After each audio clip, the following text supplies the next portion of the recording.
Kaleshwaram project పైన నివేదిక వచ్చింది. ఆ నివేదిక ప్రభుత్వానికి అందజేశారు.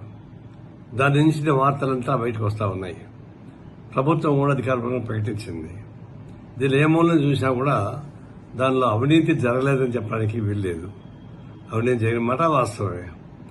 దాని డిజైన్ మార్చిన మాట వాస్తవమే. అదే అంటే కేసీఆర్ నేను 73,000 పుస్తకాలు చదివాను కాబట్టి ప్రపంచ జ్ఞానం నాకే ఉంది, ఇంజనీర్కి మాకు ఏం తెలుసు, నేను చెప్పింది వేదం అని చెప్పేసి చెప్పేవాడు.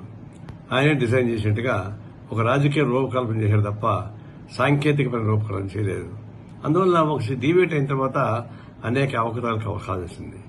తర్వాత దానిలో పనిచేసిన ఇంజనీర్లు, మామూలు ఉద్యోగస్తులు, వాళ్ళందరికీ కూడా కట్లగా వేల రూపాయలు, లక్షల రూపాయలు దొరికాయి, కోట్ల రూపాయలు దొరికాయి. అంటే దానిలో పనిచేసిన కింద వాళ్ళకే నీ కోట్ల రూపాయలు దొరికితే మరి దాన్ని రూపకల్పన చేసిన వాడికి ఇంకెంత ఉంటుంది? కాబట్టి అవినీతి జరిగిన మాట వాస్తవమే. అందుకే ఎట్లా ఆలోచించినా కూడా కేసీఆర్ నైతిక బాధ్యత వహించాల్సిందే. ఆయన నైతిక బాధ్యత తప్పించుకోవడానికి వీల్లేదు. అందుకే మేము కేంద్ర ప్రభుత్వాన్ని డిమాండ్ చేస్తున్నాం, సిబిఐ ఎంక్వైరీ చేసి తగిన యాక్షన్ తీసుకోవాలి. నిజంగా బీజేపీకి టీఆర్ఎస్ పైన ప్రేమ లేకపోతే లేదా నిష్పక్షపాతంగా ఉంటే సిబిఐ ఎంక్వైరీ చేసి తగిన చర్య తీసుకుంటే అప్పుడు భవిష్యత్తులో ఇట్లాంటి డెలిబరేట్ గా చేసేటువంటి లేదంటే అహంభావం చేసేటువంటి అవినీతిని అరికడానికి అవకాశం ఉంటుంది. కాబట్టి తక్షణం సిబిఐ ఎంక్వైరీ చేసి తగిన యాక్షన్ తీసుకుని కోరుతున్నాం.